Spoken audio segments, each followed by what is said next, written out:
नमस्कार, आप देख रहे हैं प्राइम टाइम और मैं हूं सिकता देव। सबसे पहले प्राइम टाइम के दर्शकों के लिए खुशखबरी। पत्रकारिता के क्षेत्र में एनडीटीवी के दर्शकों के पसंदीदा एंकर पत्रकार रवीश कुमार और एनडीटीवी को एक प्रतिष्ठित सम्मान मिला है। राष्ट्रपति प्रणब मुखर्जी ने आज एनडीटीवी के senior executive editor Ravish Kumar को साल 2010 के लिए गणेश शंकर विद्यार्थी पुरस्कार से सम्मानित किया है। केंद्रीय हिंदी संस्थान आगरा की तरफ से आज राष्ट्रपति भवन में आयोजित हिंदी सेवी सम्मान समारोह में ये पुरस्कार दिया गया। हिंदी पत्रकारिता और रचनात्मक साहित्य के क्षेत्र में उल्लेखनीय काम के लिए रवीश कुमार को ये पुरस्कार दिया गया है। रवीश जमीन से जुड़ी अपनी रिपोर्टिंग और सरोकारों से जुड़ी पत्रकारिता के लिए जाने जाते हैं और साथ ही प्राइम टाइम में अपनी खास और दिलचस्प बहसों के लिए भी। और अब आज का मुद्दा सियासत और सत्ताओं के आपराधिकरण का, खास तौर पर इसलिए कि सुप्रीम कोर्ट ने आज एक अहम सलाह सरकारों को दी है। सलाह दागियों से बचने की, शासन प्रशासन को दागियों से बचाने की। 2004 की जनहित याचिका से जुड़ी रिव्यू पिटीशन पर सुप्रीम कोर्ट की संविधान पीठ ने आज प्रधानमंत्री और मुख्यमंत्रियों को सलाह दी है कि दागियों को मंत्रिमंडल में लेने से बचा जाए। कोर्ट ने कहा कि राजनीति के अपराधीकरण से समाज विचलित होता है, लेकिन साथ ये भी कहा कि मंत्रियों की नियुक्ति प्रधानमंत्री या मुख्यमंत्री का विशेष अधिकार है। प्रधानमंत्री को आदेश नहीं दिया जा सकता, लेकिन उम्मीद की जाती है कि वो जनता का भरोसा बनाए रखेंगे। सुप्रीम कोर्ट की सलाह इसलिए और अहम हो जाती है क्योंकि लोकसभा में चुनकर आए नए सांसदों में से 34% के खिलाफ आपराधिक मामले चल रहे हैं और नरेंद्र मोदी सरकार में जितने मंत्री शामिल हैं उनमें दोषियों का प्रतिशत इससे बस कुछ कम ही ठहरता है। एडीआर इंडिया की रिपोर्ट के मुताबिक मोदी सरकार के 44 मंत्रियों में से 13 के खिलाफ आपराधिक मामले दर्ज हैं, यानी 30% मंत्रियों के खिलाफ आपराधिक मामले हैं। 7 मंत्रियों के खिलाफ गंभीर आपराधिक मामले हैं, जैसे कि हत्या की कोशिश, सांप्रदायिक सद्भाव बिगाड़ना, अपहरण, महिलाओं के खिलाफ अपराध जैसे मामले। और ये आंकड़े जनता में भरोसा तो बिल्कुल नहीं जगाते, वो भी तब जब खुद नरेंद्र मोदी चुनाव जीतने से पहले और चुनाव जीतने के बाद खुलकर ये कह चुके हैं कि वो राजनीति से अपराधीकरण को खत्म करना चाहते हैं। तो आज प्राइम टाइम इसी मुद्दे पर और इसी मुद्दे पर चर्चा करने के लिए एक खास पैनल, नीरजा चौधरी वरिष्ठ पत्रकार, मशकुरा फरीदी प्रोग्राम मैनेजर हैं एडीआर इंडिया की, बीजेपी के शहनवाज हुसैन, राकेश द्विवेदी एडवोकेट हैं सुप्रीम कोर्ट के, संजीव निरुपम कांग्रेस के नेता। आप सभी लोगों का स्वागत है। और अगर मैं आपसे शुरू करूं शहनवाज हुसैन, आज जो सुप्रीम कोर्ट का ऑर्डर आया है और एक तरह से ये नैतिक जिम्मेदारी अदालत ने अब प्रधानमंत्री पर डाली है, क्या ये जिम्मेदारी प्रधानमंत्री इस जिम्मेदारी को आगे बढ़ाएंगे? प्रधानमंत्री जिम्मेदारी निभा रहे हैं और प्रधानमंत्री की ही पहल थी। उन्होंने कहा था कि जिन लोगों पर, जो सांसद हैं, विधायक हैं, जिन पर आपराधिक मुकदमे हैं, उनको स्पीडी ट्रायल होना चाहिए। और ये सरकार भी कोशिश कर रही है कि जस्टिस डिलेड ना हो, क्योंकि बहुत दिनों से पूरे जुडिशरी सिस्टम में बहुत सी जगह खाली है, जज की जगह खाली है, तो उसको भरना चाहिए ताकि सबको न्याय वक्त पे मिल सके। जहां तक सवाल है कि कौन अपराध का, तो जो अपराधी व्यक्ति है उसको राजनीति में उसका कोई स्थान नहीं होना चाहिए।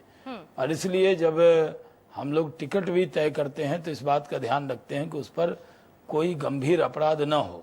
लेकिन ये भी सही है कि कई बार जो कई राजनीतिक पार्टियां हैं जिनकी सरकार होती है, वो जो भी दोष होता है वो दूसरी पार्टी पर मढ़ देती हैं और उनको मुकदमे में फंसा भी देती हैं। तो इन चीजों को भी ध्यान रखना जरूरी है।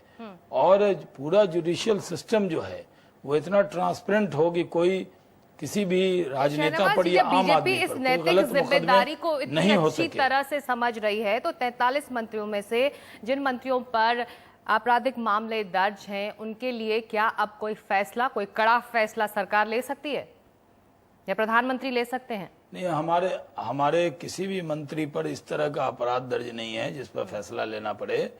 और ये सही है कि कुछ राजनीतिक आंदोलन में गंभीर मुकदमे हमारे विरोधियों ने, हमारे कोई कभी इसमें बहुत से मंत्री हैं जो राम मंदिर आंदोलन में थे तो उस पर बहुत से मुकदमे बनाए गए हैं। इस तरह के राजनीतिक मुकदमे जरूर हैं, वो किसी पर इस तरह का मुकदमा नहीं है कि उनको हटाने की जरूरत पड़े। सांप्रदायिक सद्भाव बिगाड़ना क्या अपराध नहीं ये है? तो हमारी, देखिए, इस देश में आजादी के 63 साल बाद आज भी ये है कि जब इस मुल्क की आजादी हुई तो उस वक्त से हमारी पार्टी पर ये इल्जाम और मिथ्या आरोप लगता रहा, कभी भी सांप्रदायिक सौहार्द बिगड़ जाए तो बीजेपी का हाथ है और जनसंघ का हाथ है। ये कहने वाले लोग इस मानसिकता से सांप्रदायिक सौहार्द देश में यही कह के बिगाड़ा कि जो लोग सरकार में रहते हैं, अगर बीजेपी की सरकार में सांप्रदायिक सौहार्द कहीं पर अगर एक जगह बिगड़ा हो तो पूरी जिम्मेदारी बीजेपी गवर्नमेंट की, और अगर दूसरी जगह सरकार हो दूसरी पार्टी की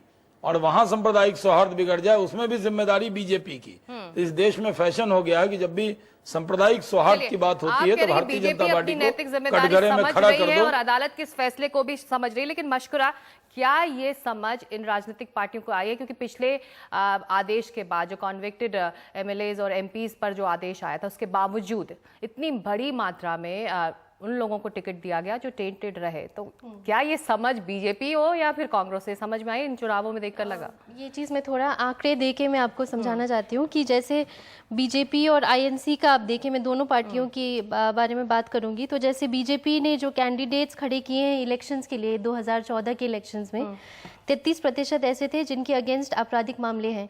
आईएनसी के 28% थे। उनमें से जो लोग जीत के आए हैं उसमें से 35% बीजेपी के हैं जिनके अगेंस्ट आपराधिक मामले हैं और आईएनसी के 18% है।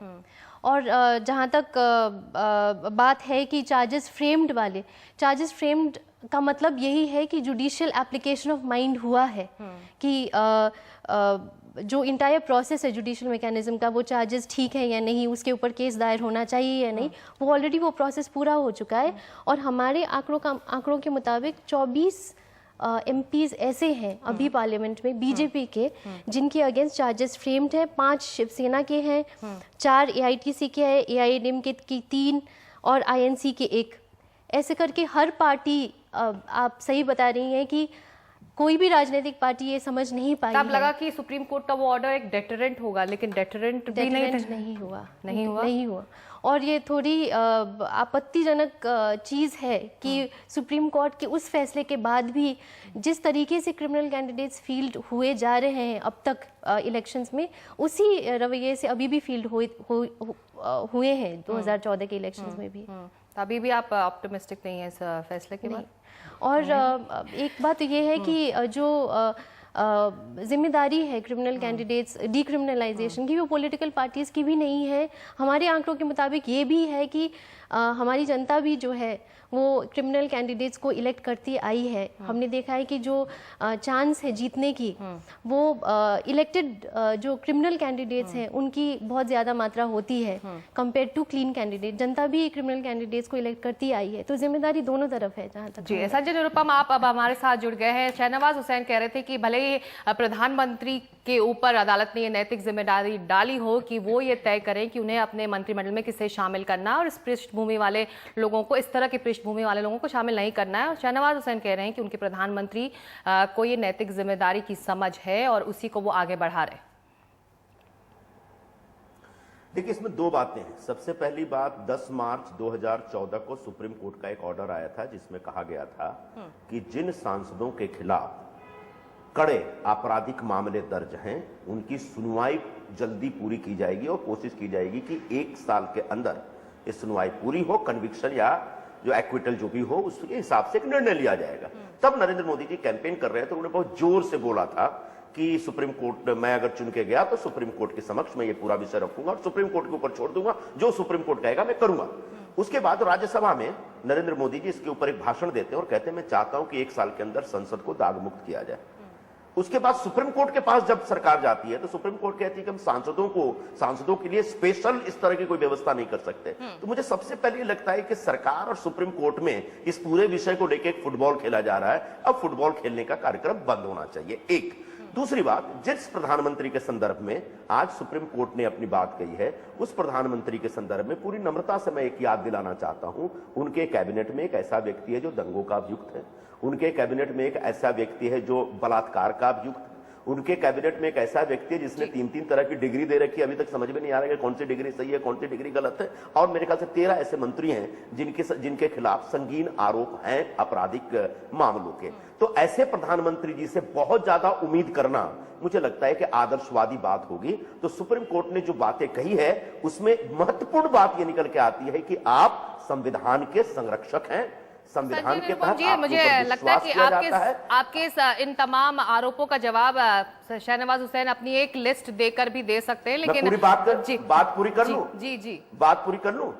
मैं सिर्फ इतना ये बात पूरी करना चाह रहा हूं कि प्रधानमंत्री से जो सुप्रीम कोर्ट ने उम्मीद की है, मुझे नहीं लगता कि प्रधानमंत्री सुप्रीम कोर्ट की अपेक्षाओं को पूरा कर पाएंगे, क्योंकि पिछले 3 महीने से जिन मंत्रियों के संदर्भ में तमाम खबरें आ रही हैं, उन मंत्रियों के बारे में आज तक नहीं, मेरा सवाल भी वही है कि आपके भी है। प्रधानमंत्री से कुछ ऐसी उम्मीद थी और तब भी यूपीए के राज में भी हमने देखा कि ऐसा कुछ नहीं हुआ। शाहनवाज जी, आपका जवाब। देखिए संजय जी बहुत नाउम्मीद हैं, और जब नाउम्मीदी में कोई बात निकलती है तो वो निष्पक्ष नहीं रहती है, क्योंकि हमारे प्रधानमंत्री से इनको कोई उम्मीद नहीं है, तो इनको कोई अपेक्षा ही नहीं है हमसे।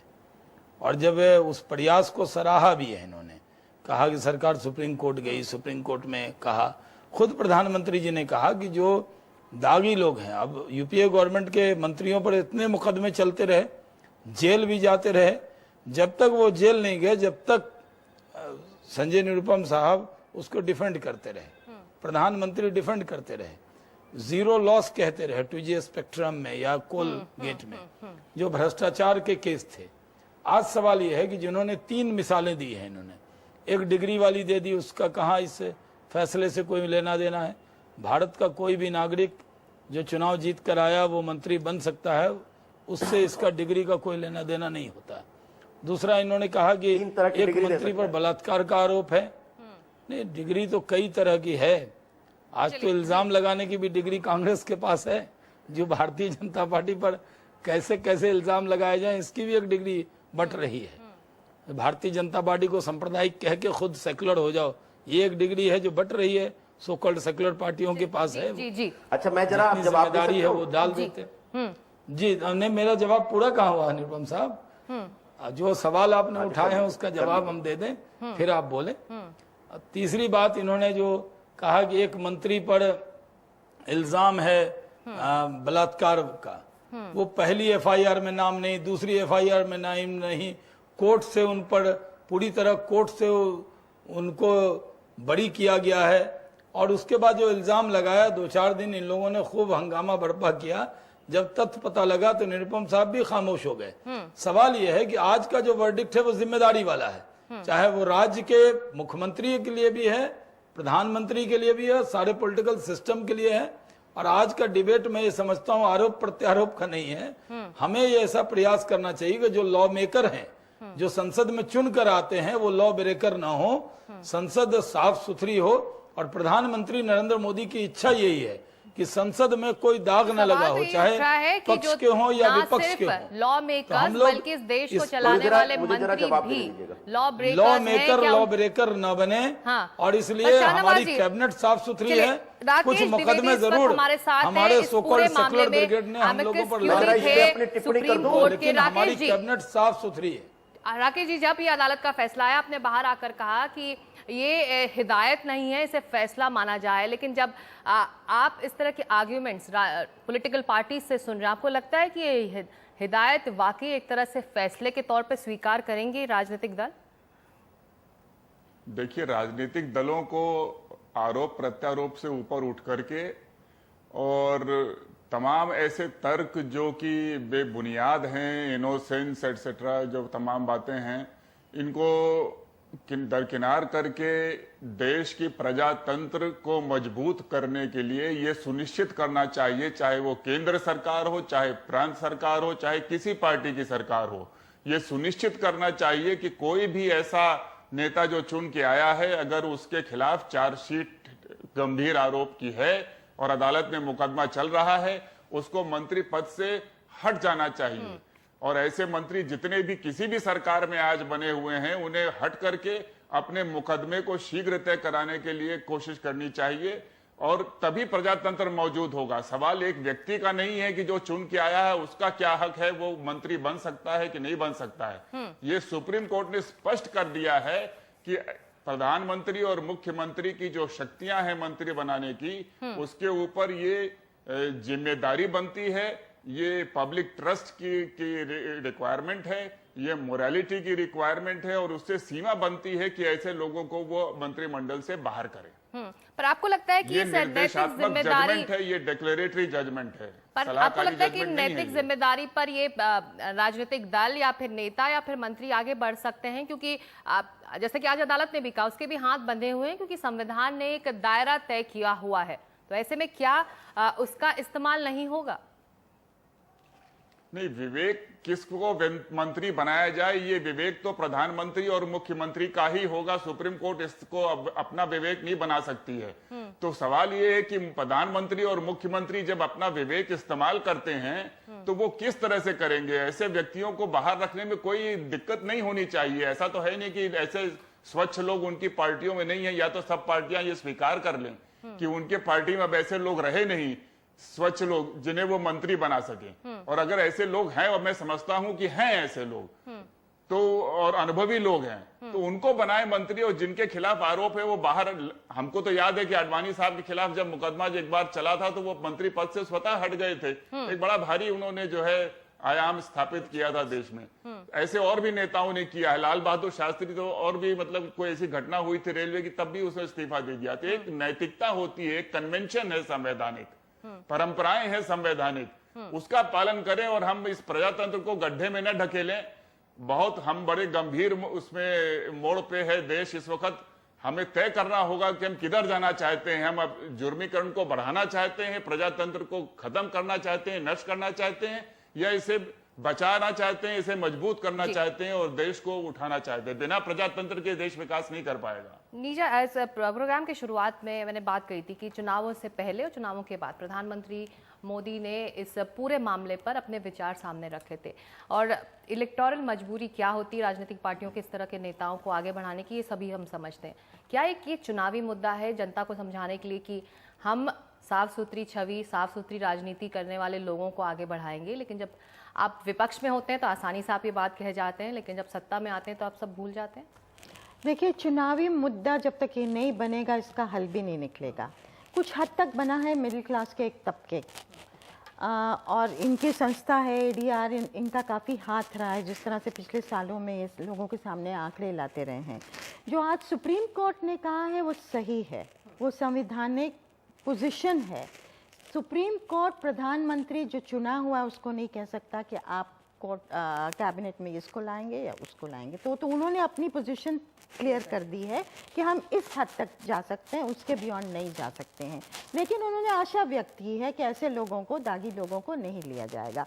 अब सवाल उठ रहा है, जो शाहनवाज हुसैन कह रहे हैं कि जो दागी कोट अनकोट हैं नरेंद्र मोदी की कैबिनेट में, उनको भाजपा दागी नहीं मान रही है, पॉलिटिकल या तो फ्रेंड है या पॉलिटिकल केसेस हैं, उस तरह से माना जा रहा है। और अगर नरेंद्र मोदी को बाहर करना होता है इन लोगों को तो लेते ही नहीं। तो मैं नहीं मानती हूं कि वो इनको बाहर करने वाले हैं सुप्रीम कोर्ट की शब्दों के बावजूद भी। अब सवाल उठता है, सुप्रीम कोर्ट ने एक माइलस्टोन जजमेंट दिया था पिछले साल, जबकि कहा था कि कन्विक्टेड लोग डिस्क्वालीफाई हो जाएंगे, वो लोग जिनके खिलाफ 2 साल का इम्प्रिजनमेंट का चार्ज है। और अपील, 3 महीने की अपील का जो प्रोविजन था उसको खारिज कर दिया था, क्योंकि लोग स्टे ले लेते थे पर सालों केस चलता था। लेकिन ये 40 साल से ये मसला चला आ रहा है। क्या committees, Dinesh Goswami, NN Vora, law commission की रिपोर्ट, हम तो थक गए इन कमिटीज को, मतलब उसके ऊपर बात करते लिखते हुए, पर वो मामला हल नहीं हो रहा कि किस स्टेज पे, क्या आप FIR स्टेज पे डिस्क्वालीफाई करेंगे, चार्जशीट पे करेंगे, फ्रेमिंग ऑफ चार्जेस पे करेंगे, या फास्ट ट्रैक अदालतों की बात प्रधानमंत्री मोदी इस वक्त कर रहे हैं इस तरह के मामलों के निपटारे के लिए। फास्ट ट्रैक अदालतें कब गठित होंगी शाहनवाज हुसैन? देखिए, उन्होंने तो सुप्रीम कोर्ट से ये कहा था और ये सही है कि आज जुडिशरी में बहुत वैकेंसीज हैं, और वो कहते हैं ना कि PN भगवती ने कहा था कि जस्टिस डिलेड जस्टिस डिनाइड, तो जस्टिस बहुत डिलेड हो जा रहा है। तो ये कोशिश होनी चाहिए कि चाहे वो आम आदमी हो या वो जनप्रतिनिधि हो, उसको भी न्याय मिलना चाहिए। मान लीजिए हमारी सरकार है और हम एक मुकदमा संजय निरुपम साहब पे कर दें और उसके बाद ये आरोपी हो जाएं और इनके वो सारे अधिकार खत्म हो जाएं चुनाव लड़ने के भी, तो ये सही नहीं हो सकता है। जैसे महाराष्ट्र में इनकी सरकार ये हम पर कर दें, तो जब ये कानून पार्लियामेंट में सुप्रीम कोर्ट के निर्णय के बाद बना कि जिन लोगों को सजा हो जाएगी उनकी सदस्यता चली जाएगी, उसका सब लोगों ने सपोर्ट किया। बाद में जरूर यूपीए गवर्नमेंट ने एक कानून बनाना चाहा, जो एक मशहूर किस्सा है कि राहुल गांधी ने उसको फाड़ दिया और कहा कि वो ये कानून नहीं बनेगा और प्रधानमंत्री उसको बनाना चाहते थे। तो चलिए उनके नेतृत्व ने एक तरह से अपनी नीयत दिखाने का एक संदेश दिया हम था। कह जी, सकते हैं जी, कि एक सख्त कानून पिछले कुछ दिनों में ही बना है और सुप्रीम कोर्ट के फैसले के बाद पार्लियामेंट ने बनाया है।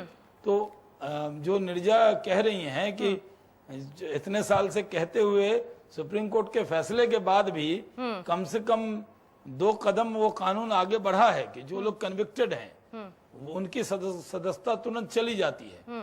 लेकिन जिन पर इल्जाम है, क्या वो चुनाव लड़ सकते हैं, क्या वो सांसद विधायक बन सकते हैं, क्या वो मंत्री बन सकते हैं, और पर ऐसे लोगों को टिकट क्यों दिया जाए जिन पर जो सवालों के घेरे में है संजय निरुपम, चाहे कांग्रेस हो बीजेपी, ऐसे लोगों को टिकट क्यों दिया जाए? जैसे कि एडीआर खुद इस वक्त कह रहा है कि ऐसे लोगों को टिकट मिला और इन चुनावों में ये साफ दिखा भी है और सबसे ज्यादा दागी सांसद इस लोकसभा में है।